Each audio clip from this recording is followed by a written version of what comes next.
the bigger goal is being at peace with yourself and your sexuality, coming to a kind of self acceptance and using your sexuality for good in the marriage. And so it's not the position of the body or whose hand is where or mouth is where. It's like what is actually being created in this couple.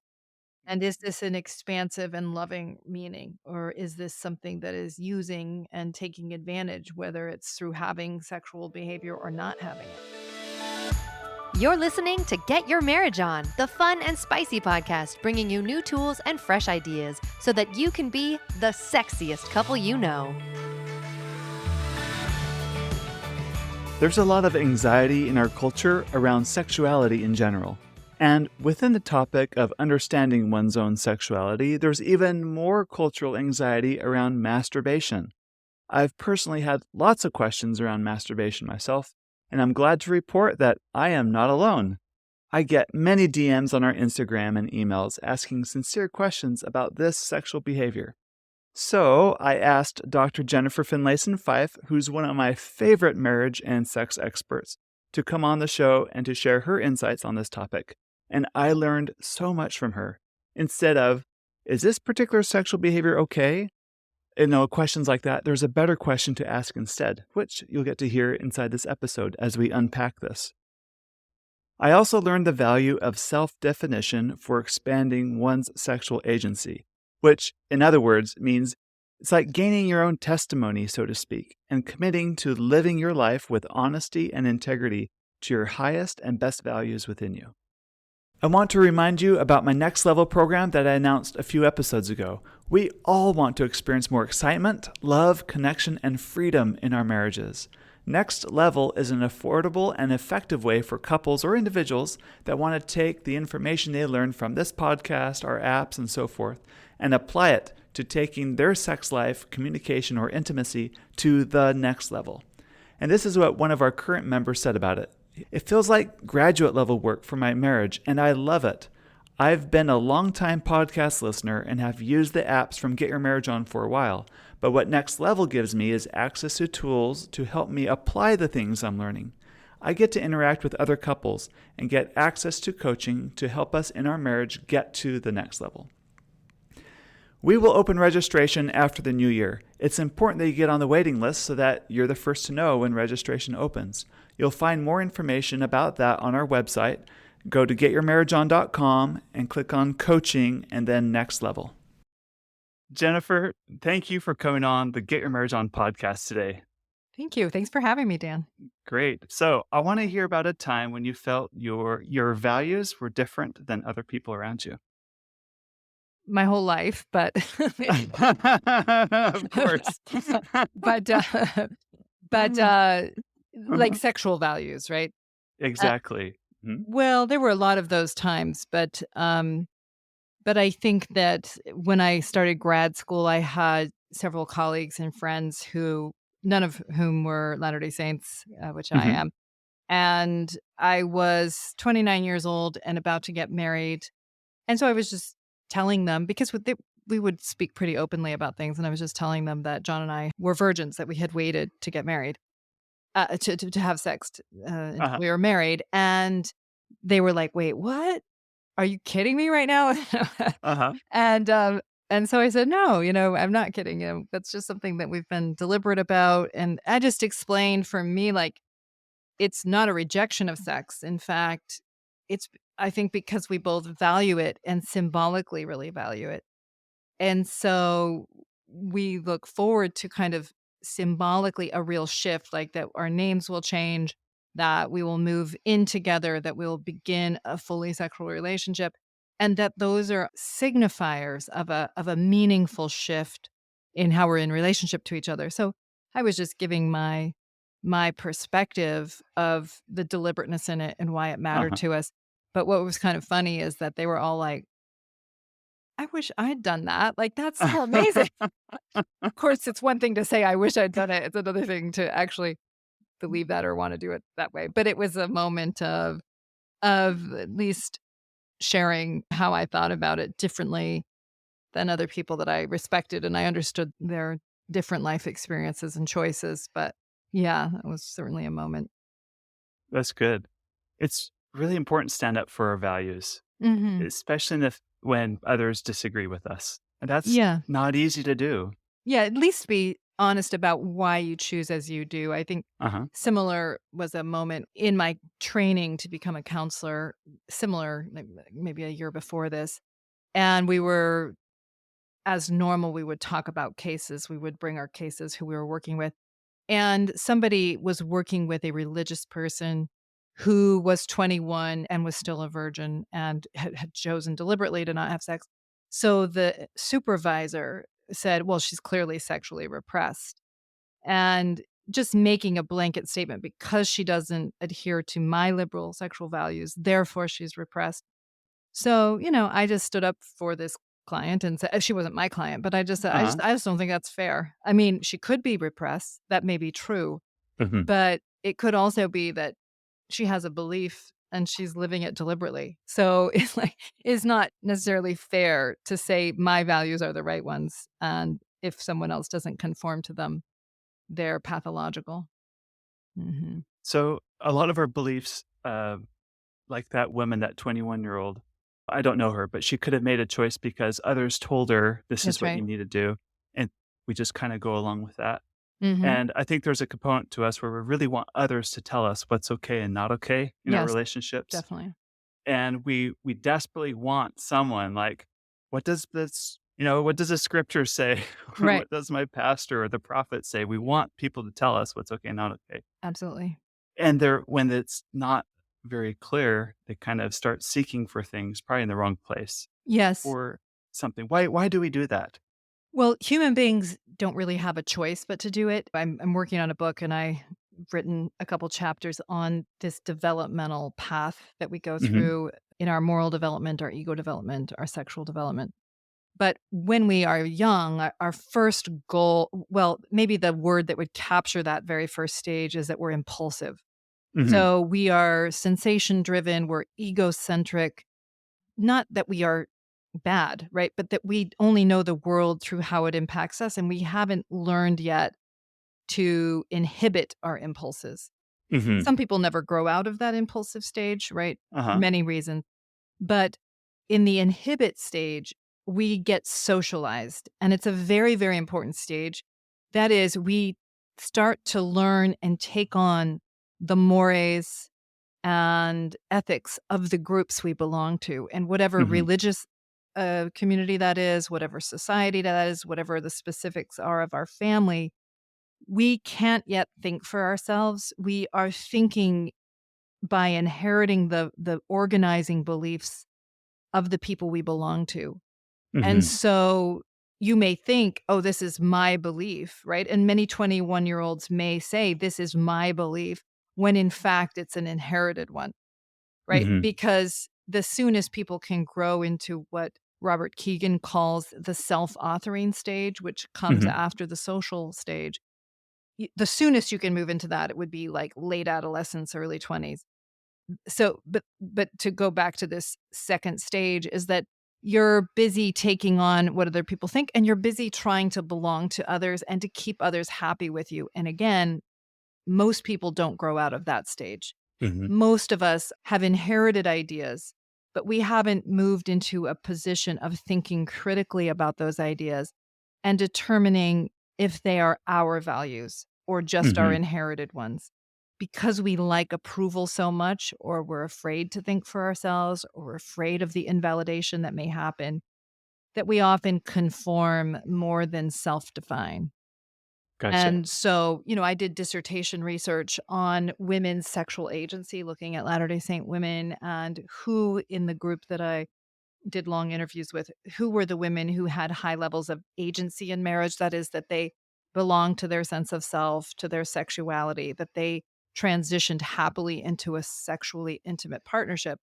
What Mhm. I didn't have the language for it then because I hadn't learned many of these ways of thinking at that Uh-huh. time, but what the data showed was that the women who self-authored around their sexual choices, that is, that they were deliberate about, "I believe this is important. I claim this idea. I want this in my life." Even if their behaviors were very conservative Mhm. in terms of how sexually liberal they were, that if they were their positions and ones they had thought through and claimed for themselves, then they had very high sexual agency. That is to say, that they were able to claim their sexuality and to feel good about it and to be able to partner in marriage, even if their behaviors were more conservative by a more, post-sexual revolution perspective. And Mm. and that was really interesting to me that that self-authoring piece was really the critical variable. Wow, Mhm. that's great. And this sets us up for a great backdrop to what we want to talk about today, which is Mhm. masturbation, Mm. something I get tons of questions about. Mhm. It's And the only 'cause biggest I it's question only 'cause I like you, Dan, that I said yes to I know, right? not not always an easy topic, but anyway. No, it's not an easy topic, but I think it needs to be addressed. But the biggest question people ask is it okay? Mhm. Mhm. As if they're asking me for permission Mm. or for Yeah. whatever. Is that more that second stage where they're really Yeah, more or the approval first seeking stage even. conformity? Uh-huh. Yes, or the first stage, meaning if people are still struggling with their impulses and they're struggling to regulate their sexuality or they feel out of control around sexuality, there can often be this, yeah, is it okay to be indulgent or do I have to inhibit? They may well be in stage 1 or stage 2 where they haven't yet gotten a hold of their sexuality and or they're looking to others to tell them that a behavior is okay or not okay. Yeah. Mhm. Mhm. Gotcha. So, maybe a more self-authoring, which we'll get into a moment, Mhm. would be for them to really Making asking their themselves, right? right, Well, making determinations about what's the impact of this behavior and what do I believe around it and what is it that I can with integrity choose or not choose. So it's not so externally driven the authority of it, but a deeper honest internal authority around our sexual choices. so in our conservative Christian culture, there seems to be a lot of anxiety around sex. Mhm, yeah. And there's even more anxiety about masturbation specifically. Mhm. Can you speak to any of the historical context of masturbation in general? Yeah, I don't know if I'm really a great expert on the historical context, but certainly, in the Victorian era, there was a lot of anxiety around sexuality. And it may have been more puritanical than Victorian, actually, but nonetheless, a lot of anxiety about sexuality as something that will corrupt your soul, that will take you away from God, that keeps you from this sort of stringent, noble, stoic life. Hmm. And so there were different apparatuses and things one could buy to, like, keep you from being able to touch your genitals at night, and the idea that it would give you acne or that fur would grow on your hands or all kinds of hair, I guess, Hmm. but crazy ideas like this to kind of scare people away from their sexuality. And I definitely think that there's just been often a cultural fear of pleasure and maybe the eroticism that's a part of sexuality. And so maybe as an exaggeration of the desire to help our children learn to inhibit and to be socialized, we've often been highly anxious and highly shaming even around self-exploration, sex and masturbation. Are there periods of time when that was, I guess, there's more shame around self-exploration than others, like pre-Victorian era or Yeah, yeah. pre-puritanical? Well, it's kind of interesting in the Victorian time, but that it helps fertility to bring oneself to orgasm for a woman to do that, that it was a part of her mental health even. So there's been different cultures and so on that have thought of it as acceptable and okay. In a comical way during the Victorian period, there was actually the idea that hysteria was driven by women not having orgasms. Now, they didn't think of women as sexual during the time, or at least in certain circles, they didn't. And so the idea was like a woman could be manipulated to a polypropism, I think they called it, which would stimulate her uterus and keep her from having anxious symptoms, depressive symptoms, having sexual feelings, which was considered aberrant for a woman to have. Mhm. And so honestly, they would go to these Victorian doctors who would manipulate these women to orgasm, but they didn't link it to sexuality. They linked it to a kind of a mental health issue. Oh, gotcha. So, a Very popular yes, doctors. exactly. And it's a kind of a comical line. I think Rachel Uh-huh. Mame said something like, "These women neither died nor fully recovered from their condition, but they continued to get regular treatments." Yeah. So, anyway. Yeah, so, yeah, there's been the range of responses to it, Mhm. but, especially in conservative cultures, a lot of fear, and I think specifically the idea that pleasure is antithetical to spiritual. And Mm. so if your pleasure serves someone else, i.e. a spouse, well, then maybe it can be acceptable, but if it only serves you, then it's suspect. It's Got it. dangerous. That's often the idea. Mhm. Gotcha. Uh, so, if you grew up in a home where Mm, there was a lot of shame around sexuality or masturbation, mm, how do you coach individuals from that stance of sexual mhm. shame? So, just going back to the stages idea for a moment, if one grows up in a very hostile, harsh, or shaming environment, it actually inhibits people from integrating their sexuality or moving into a deeper self trust and a Mhm. deeper self control in the best sense of the word. So, for example, if somebody grows up in an environment that's chaotic or super authoritarian, that people will actually struggle to not either be inhibited to manage the threat to themselves or indulgent. They will sort of vacillate between the two. Mhm. And so, or that one can be very shaming about, say, masturbation and actually drive people to do it more. It's like you can't have the brownies, Yeah, right, exactly. So so sometimes I you're gonna talk think about about this it. in Right. with respect to food, that any kind of pleasure, like eating or sexuality, really demands that we learn how to integrate it in a way that creates goodness in our lives. But if there's too much shaming of the pleasure, it interferes. So I sometimes give the example of like around food compulsions, like if someone is shaming about, oh, you shouldn't eat sugar, you shouldn't like the sweets, you're gonna get fat, or whatever, like a shaming narrative like that, it will drive people into extremes, either that they will repress it or, have an eating disorder of repression or an eating disorder of indulgence, like bulimia. And so it's the shaming that undermines the ability to sort out who am I and what's good for me and what creates more goodness in my life. So sometimes you can teach self-control around sexuality, including masturbation, in a way that's not shaming, not diminishing, not fear-based, and help somebody to learn to control sexual impulses without feeling that they are evil, degenerate, or disgusting for having sexual feelings. Mhm. And so when people get a lot of shame around it, especially in that stage 2, one of our primary desires is to belong and to feel worthy and to feel that we are good enough for the people around us. Mhm. If one feels like my sexual feelings interfere with me being good enough, pure, Mhm. desirable, an adequate man, right? A pure woman, whatever it is. Well, then there's so much fear linked to sexuality that it makes it very difficult to claim it as something meaningful and valuable in your life.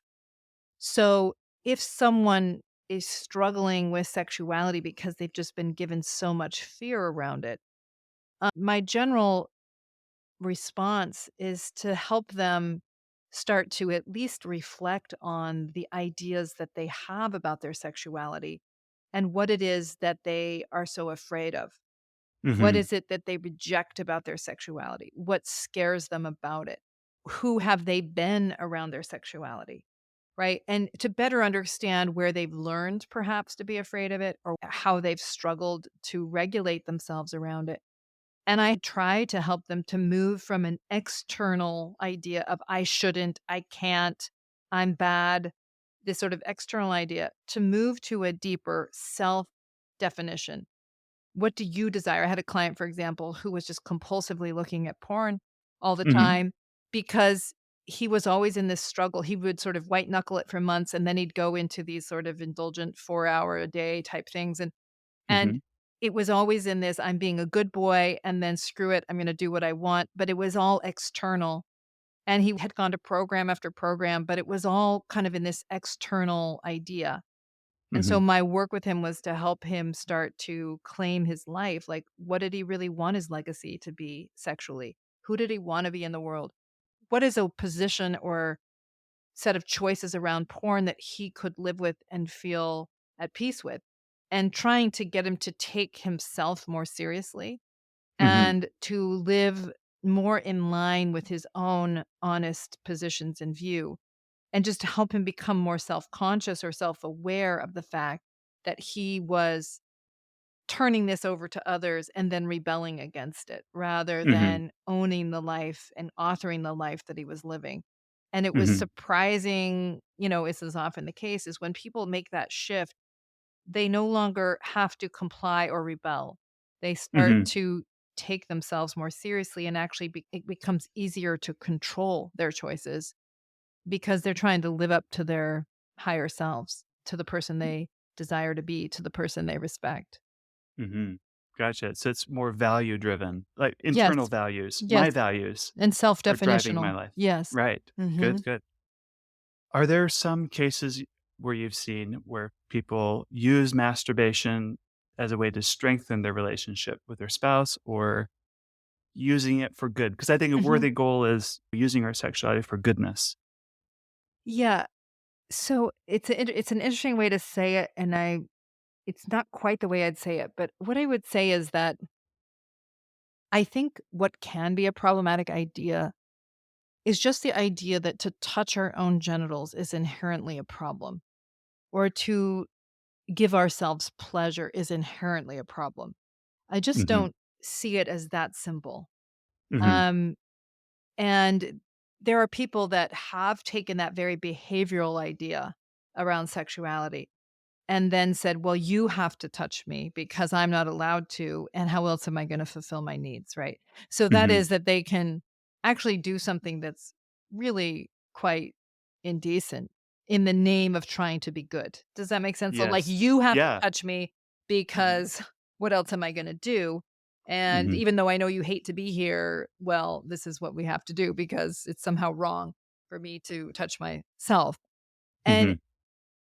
it's not that I think, "Oh, okay, you should just touch yourself and then everything will be better." It's more that it's too simple of a picture that see, because I think if we're afraid of our own bodies, or we think I can't touch my own body, or I Mhm. can't acknowledge the sensual pleasure that's a part of it, that actually interferes with our ability to integrate our sexuality. Mhm. Does that make sense? So Yeah. Right. and so it's sort of taking that and not getting it so supercharged in marriage. Mhm. Then it might be thinking about, if I want a good, loving relationship with my spouse, right? And I don't want to be a burden, nor do I want to um, be underdeveloped. Like, well, what's my relationship to my own body? What's my relationship to my sexuality? What's my relationship to pleasure? It's like answering those larger questions. It might Mhm. mean sometimes you touch yourself, right? The bigger goal is being at peace with yourself and your sexuality, coming to a kind of self acceptance and using your sexuality for good in the marriage, Mhm. and not using these really limited ideas about a behavior is good or bad without understanding the context and what is actually happening. Like, some people are like, "Oh, well, missionary position is the righteous position for sex." Like, that's just ridiculous. Okay. Because lots of evil things happen in missionary position, right? And Yes. lots of good. And so it's not the position of the body or whose hand is where or mouth is where. It's like, what is actually being created in this couple? And is this an expansive and loving meaning? Or is this something that is using and taking advantage, whether it's through having sexual behavior or not having it? Mhm. So I can see how someone could use this behavior of masturbation, for instance, and using it in a way that is not helpful for the marriage. Right, for sure. Right. Mhm. And also that they could, I mean, yeah, you know, there have been times where, in the past where my husband would wake up the next morning and I'd say, like, "You had sex with me last night and it was amazing." Uh-huh. Okay, in the sense that what I was saying was he was dead asleep, but I didn't feel like it was good to wake him up, and so I'm being transparent and honest that in my Yes. mind, he was with Uh-huh. me, Uh-huh. and there's, like, no harm, no foul. Is nothing, there that the marriage is open Uh-huh. and knowable. There's nothing to manage in terms of ego, Mhm. and that it was, like, the most right thing to do. But there are also others that would probably take it to the dark, put it in the secret. I don't want my spouse to find out Yes. I'm doing this, and that's th Yes. in Well, the and name of I'm entitled to my own pleasure or yeah. whatever it is. Yeah, Uh-huh. exactly. And then, like, why are you not telling it? Is it just that you can't actually back up what you're doing? Is Uh-huh. it that you can't handle your spouse's invalidation even though you can back up what you've chosen? So it's like, why is it a secret? What's happening Mhm. in the marriage there's difficulty with honesty and transparency? And so it's really looking at what is the way that we relate to sexuality? What does it expose about who we are as a couple? And Gotcha. that's a very important question where sometimes it's easy to get into the specific behaviors as a way to distract from the The larger real thing question that's of going who on. we are. Yes. Yeah, makes sense. Okay, you mentioned these women that you interviewed for your PhD, Mhm. your thesis, and those that were self-defining. Mhm. And you also noticed something that those that I think you've mentioned before, those that were more prepared sexually for marriage, many of them had learned Mhm. to pleasure Mhm. and had masturbated. Can you That's talk right. on that and how that Well, was integration? that was in Uh-huh. fact true, and, I didn't have such a large study that I can say I personally saw in my data that this is a universal or that this necessarily is true, but I have read other research that showed that women who had masturbated in adolescence were, as a group, more self-confident. Now, was it because they were more self-confident that they let themselves masturbate, or was it that somehow masturbating created more confidence in them or more peace with their own bodies? But in my research, it was true that the women who had the most agency in marriage, that is, they were accepting of their sexuality, they felt excited about their sexuality, and were the most conservative in their choices, all happened to discover their sexuality in their childhood or adolescence, feel good about the pleasure that their body was capable of, Mhm. and kind of in this self-acceptance, were more able to be deliberate in their decision making. Some of the women I interviewed, they said, "Well, I first discovered my capacity for pleasure when I sat on a doll when I was 8 years old, but I felt ashamed."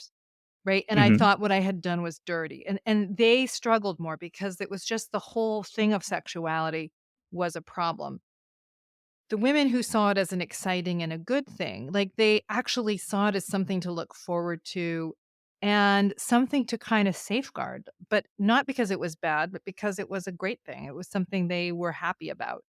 And that was a very important variable in being able to feel like a sexual being legitimately. They just naturally let themselves be somebody who was sexual and could have pleasure. They could see themselves as worthy of it right away.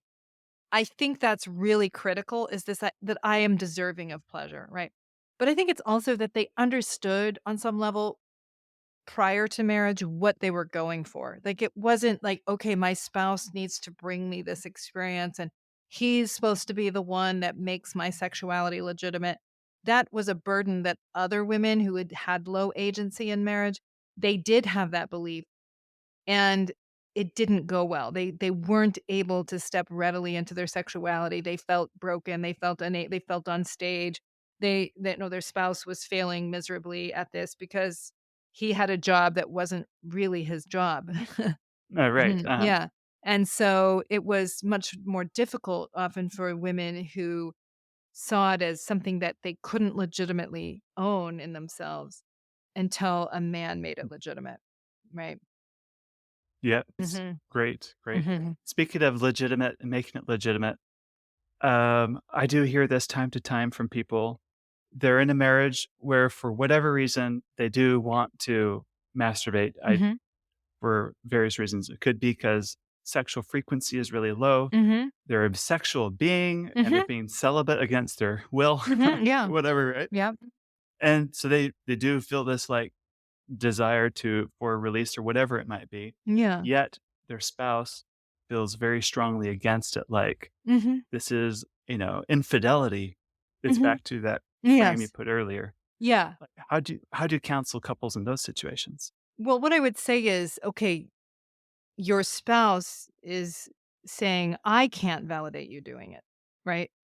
Right. And she or he is trying to say, "You therefore shouldn't do it because if you're a good partner, I should be comfortable." Now that's hard because most of us in marriage want our spouse to feel good about our choices. We want them to feel good about who we are. But Mhm. what I would say to somebody in that situation is, okay, why do you think your spouse is saying it? And what is their motivation? Mhm. And do you agree with their position or not? Mhm. Meaning, who are you relative to this? That's different than I need to prove to my spouse that my position is legitimate, but I need to be clear in myself that I can stand by my position. Mhm. And so it's helping the person in question use the invalidation to clear their own mind more. Mhm. If we only did in marriage what made our spouse comfortable, the marriage would never grow. Now, I don't mean you Right. should just flippantly be like, I'm doing whatever I want. I don't Uh, care. Right. uh-uh. You do want to understand why a spouse has a negative reaction to something and consider it honestly and use their perspective to refine and get clear on your own. Mhm. But it ultimately means a marriage that grows is that you're willing to own your position, even if it's against what your spouse wishes were your position. And that's hard to do. Definitely. Yeah. 1000%. Right. 1000%. Especially because a lot of us have learned the idea that if you love me, you will make me comfortable. Yes. And a lot of women say that to men. Like, you're supposedly the one that's stronger than me, or you're supposedly the one who's supposed to make me feel good. So Mhm. therefore, never make me uncomfortable. And Mhm. that's just not what a marriage of equals is. I mean, my job is not to control you, it's to control me. I may say if I don't like something, I may say I can't validate that or feel good about it. And it might even shape your choices relative to your Mhm. spouse. But the tricky thing in marriage is learning to control yourself and live in line with what you believe is good, not control the other. So Yes. sometimes I say weak people control others, strong people control themselves. Mhm. And, but it sucks to be strong sometimes. It's hard. It's hard. It does. It's hard to just control ourselves. We wanna convince our spouse that our position is legit, and Mhm. get them to see it the same way rather than Mhm. take deeper responsibility for ourselves in the marriage. When you talk about these things, I think about our founding fathers trying to create a constitution. Yeah. They just declared independence from England. Yeah. They're in 13 colonies, and they debated Yeah. constantly about how Yeah. it should be, but they came together. That's right. They held enough room for everyone to bring Yeah. their and it was an ugly process. Yeah. Yeah. It was really uncomfortable, but in the end, they were able to create a more perfect union as a result. That's right. And so I think it was in the book Crucial Conversations. I remember I I think like that book. It's yeah, a good it's a book. good Uh-huh. book. Yeah, but it's like kind of like you wanna make sure that the best information is getting on the table, even if it's invalidating information. You want to bring the best in your perspective to that, even if it means conflict. It's going to mean conflict. There's nothing wrong with Yes. conflict. Now, contention or contempt, that's a problem. Right. Meaning there's hostility in it. There's Uh-huh. there's, a desire to degrade the other person. But conflict is a way of getting at the best idea. And I've Mhm. sometimes said to people, "Well, then the 2 of you as parents should duke it out until you can have a shared position with your child, rather than live in that split and make your child prove their loyalties one way or the other." So, Mhm. it's hard, but, I hate having to own where my spouse is right. Uh, Because it means I yes. have to grow and I need to accommodate more and I need to grow out Mhm. of my own, pet view, Mhm. into a wiser view. But seldom is it just that he's right and I'm wrong. There's often truth in both positions, and to get a hold of that helps you both grow to a more mature position. Mhm. I like that very much. Mhm. Okay, another question I get often from users of the Intimately Us app Mhm. usually is this a slippery slope to engage in masturbation? Will it lead to other unhealthy sexual behaviors? Or it's a cultural assumption, I think, that anyone who masturbates must be fantasizing about other people while in the Mhm, act. mhm, mhm, Therefore, it's sinful to do. Are they committing adultery in their hearts anytime they mhm, touch themselves and so on and so on? mhm, mhm. Well, again, it really just goes back to what is it about? I mean, the slippery slope in life is self-deception, lying to Yes. ourselves, telling ourselves stories about who we are and how great we are or whatever. Well, that's a Hmm. slippery slope because the more you step into self-deception, the more obscured you are about what's up and down and what's true, and then it can make it easy to deceive yourself at a deeper level. You see people do this. They step into self-deception and then they go in further and further and further because they have to keep justifying themselves. That's the slippery slope. It isn't, in my view, sexuality or pleasure. Mm-mm. It depends on what is the meaning. Is it based in a truthful, honest position or is it in a self-deceived position? So now somebody can touch themselves and think about their spouse, like in my story, right? Hmm. Or you can think about someone else. Okay, well, they're very different meanings and impacts on the marriage and what's actually happening or why is one doing that? Is because one's spouse is gone, but you're thinking about them while they're out of town? Or, are you trying to create something that you want to hide from your spouse? Well, it's going to have a very different impact. So again, for me, it's not are your hands ever on your genitals or do you ever have pleasure? But what are you actually doing? How honestly are you living? How truthfully do Hmm. you live? And what is the larger impact of that choice? I like that. And I think one of my favorite quotes from you is, if the devil had a playground, it's not Mhm, sex. mhm. It's that self-deception. Right. It's the Absolutely. lying to ourselves, Yes. and it's the self-justification for things that we That's know aren't quite right, but we yeah. do anyway. Yes.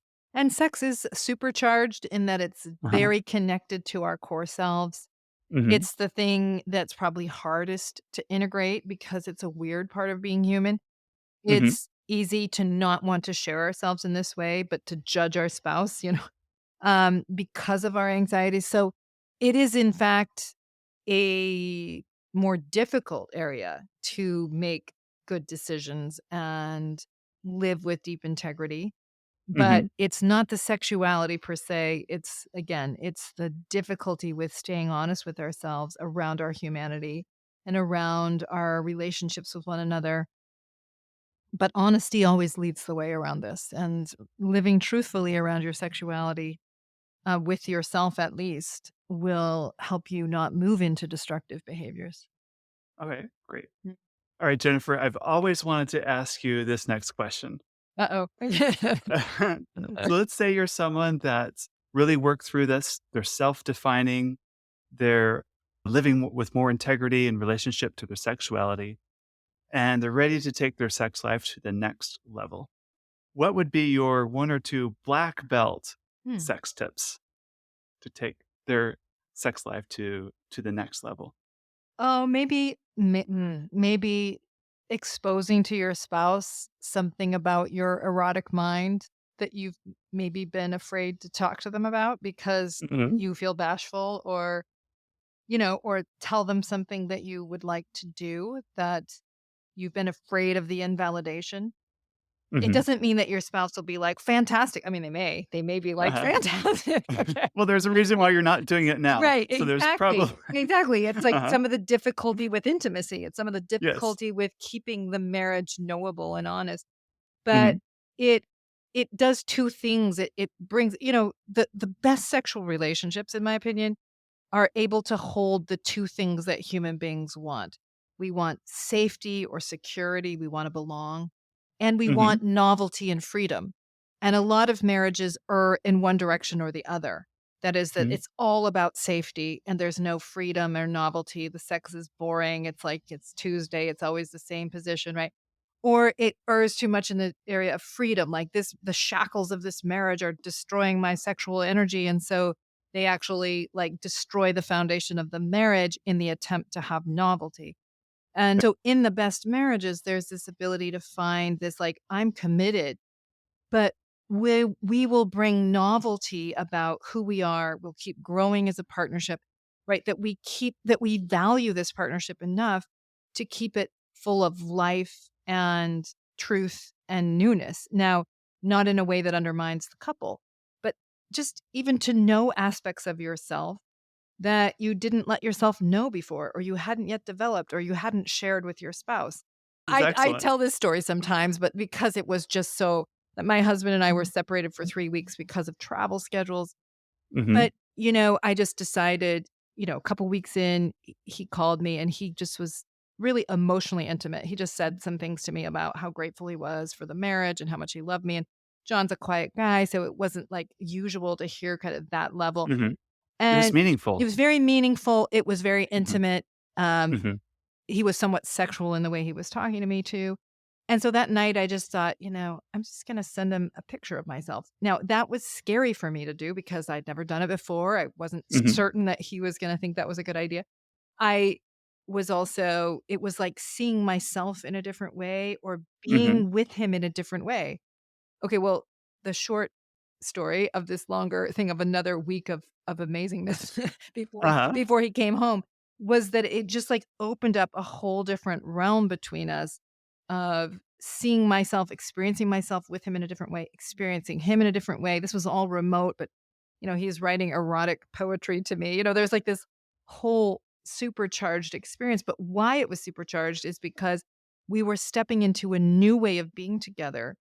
Hmm. We were not just in the "you're my husband, what are the kids' schedules" way of being, but more like you're a man and I'm a woman, and we are showing aspects of ourselves to each other that we haven't before, and it made the marriage feel alive at a much deeper level. It made each of us feel alive at a different level, and so there was tremendous novelty while still a deep safety of the commitment of the marriage. And I'll give another example. I was teaching the Art of Desire retreat. We were talking a lot about different ways that one can, bring novelty to their marriage. And there's so many women that have never kind of let themselves think like this because Uh-huh. they're sort of thought, if I'm a good woman, I won't think like this. Right. And so one woman was there and she just an act of great courage while she's sitting there listening to me, she sends her husband a text because the plan was that she was going to stay in a hotel room that night on the way home from the retreat and then join up with the family the next day. And she Uh-huh. texted her husband and she said, "Hey, I heard your wife is out of town." She was like, how about getting a babysitter and, meet me at this hotel for, a rendezvous with, what she gives a pseudonym for her name or Uh-huh. Candy or right, whatever. yeah, something like that, exactly, exactly. And so, she then her husband responded and she just raised her hand and she said, "I just wanna share with you what I've done. It scared me to send this text. This is what I sent." And my husband just responded and said, "This is the best text I've ever gotten from you." Right?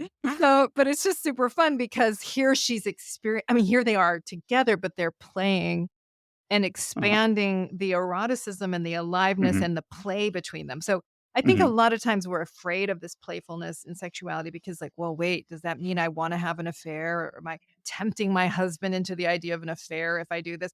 I Hmm. mean, we do a lot of this moralism to handle our fears, but that's just not it at all. It's like, 8-year-olds may play cops and robbers, but it's not because they wanna be robbers. They're No. playing with a dynamic, they're playing with roles and identities, and in sex, this is a wonderful kind of grown-up play, and it Hmm. reinforces sometimes people think of the sacredness of sex as, like, just everything's, like, quiet and stodgy. I'm not sure.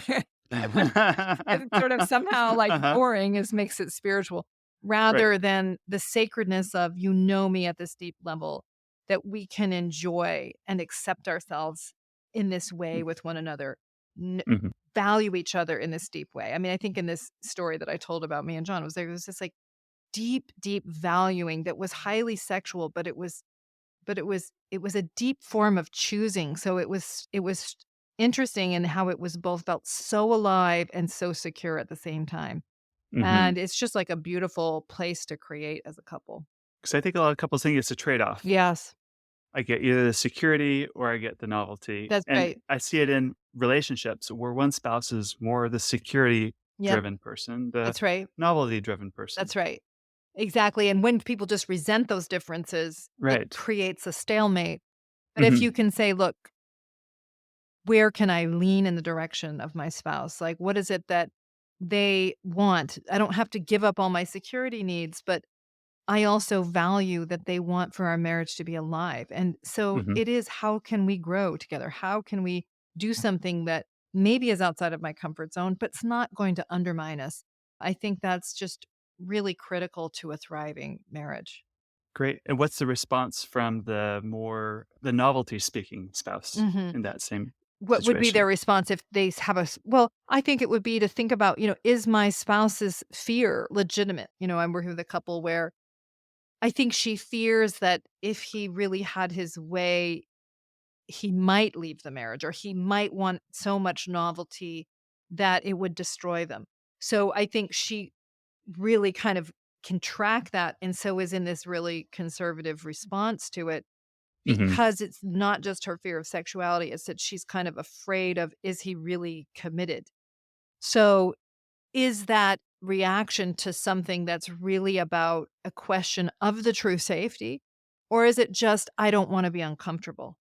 Mhm. And if it's, I don't want to be uncomfortable, well, okay, it's okay. And I mean, I guess I'd say it's understandable, but Mhm. making your comfort be the primary driver in marriage, not what's actually making room for two people, what's allowing it to grow and be alive. If it's just your comfort, well, Mhm. it can actually do precisely what you're afraid of. It can kill a marriage because it's weighed down too much by fear. Mhm. Right, right. Okay, Mhm. gotcha. And, I'm so glad we had this discussion because I know of a particular couple who comes to mind Mm, who's in a dynamic like that too, mm, and for her, she just wants to be the one that will always initiate. She's mhm, the more security-driven mm, person in their marriage, and the latest negotiation is, "I am gonna always be the one initiating so that she has that control. I'm gonna mm, one that sets the agenda for what positions we do and mm, what sexual activity goes on so that you mm. don't surprise me with something I'm uncomfortable with," and Yeah, a lot of couples do these kinds of things, and I get it. I mhm. get it if the person is feeling like, if you initiate, my mind is so reactive that I don't feel in control anymore." Yeah. The problem is that when the couple negotiates the, "I'm the one who's always the actor, you're always the one who's acted upon," it kind of solidifies the immaturity rather than helping the person get ahead, because the goal is, how can I hold on to my sense of self and my ability to be a chooser even while knowing what my spouse wants, even while allowing them to initiate. I still have Mhm. choices. I still get to respond and decide what I desire. But Mhm. if I make it that I have to always be the one in control, it actually keeps the couple from growing into a deeper ability to collaborate, and keeps the couple from a freedom that's really essential to good, Mhm. thriving sexuality and even thriving relationship, outside of the bedroom. And then I know of another couple where she's, so afraid of not being good enough. Mhm. Yeah. She'll try against her, better judgment. She knows she doesn't want to, but she'll give in Mm. because she It's trying to earn. yes, trying to earn Mm. the and it doesn't work out, and then she feels like that little girl getting scolded by the parent, being told, like, "This doesn't work out." Like, they went on vacation, he really wanted to do something novel. She tried it, she didn't like it, and then he got upset that she didn't like it, so it turned into this big argument Mm. over, why and she feeling not good enough for him, and they Mhm. slept in separate bedrooms on their vacation. It ruined their Mhm. vacation. Yeah. Well, it just depends a little bit. Like in that story, I can imagine it from two different directions, which Mhm. is, is it that he's demanding and critical, right? Yeah, And probably, right, exactly. So is he demanding and critical, and if you don't do it my way, uh-huh, you're the insufficient wife? Because if right. that's the energy, then yeah, she's gonna easily get pushed into the dynamic of, you've gotta prove.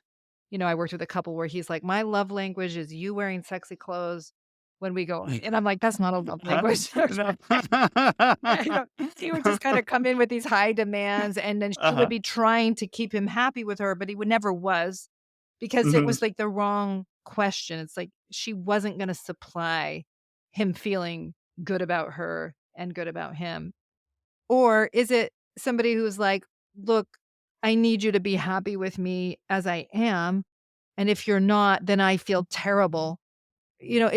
So is it that the spouse is not really asking for a lot, but just the self-criticism kind of becomes the primary emotion and feeling? So it depends. I can see it in both ways in a Hmm. couple, in that experience. But for whatever your dynamic is, the point is, can you two as a couple calm down enough Yes. that you can really come together and lay things out of the dark into the light? Can Yeah. we look at this together without freaking out? Right. Really talk through these things and be willing to be committed to the truth, Right. to build a more perfect union, to Yes. build that room for Exactly. two. Exactly. Exactly. Great, cool. Jennifer, thank you very much for your time and for your wisdom. You're Will you welcome. please tell people your website? I've bought all of your courses. I'm a subscriber to Room for Two, which people probably don't know about. Would you Yeah. tell them a little Sure, bit about sure, that? sure. Uh-huh. Sure. So my website, first of all, is just my last name, which is Finlayson-Fife.com. And so on there, you can learn about my online courses. There's a podcast feed called Conversations with Dr. Jennifer, which are just free podcasts like this, conversations like this. And then I have a podcast called Room for Two, which is a subscription-based podcast in which I'm working with couples around emotional and sexual intimacy issues and helping people be able to listen into these anonymous conversations on marital issues that are very human, very normal, and kind of getting um, input on how one can move out of some of these stalemates or difficult places. So there's that. And then I have 5 online courses around self and sexual development. So couples courses, 2 of them, and then a men's sexuality and women's sexuality course. And these are about helping people integrate their sexuality more and come to more peace with themselves and more ability to create an intimate marriage. Yeah. Great. Well, thank you very much. Yeah. Thanks for having me, Dan. We hope that you enjoyed this episode of Get Your Marriage On. And if you did, we would love it if you would take a few seconds to give us a rating on iTunes and to share the show with your friends. They'll thank you for life. Once you've done that, you can head over to getyourmarriageon.com for more resources about today's topic and to download our amazing marriage apps. Now go get your marriage on.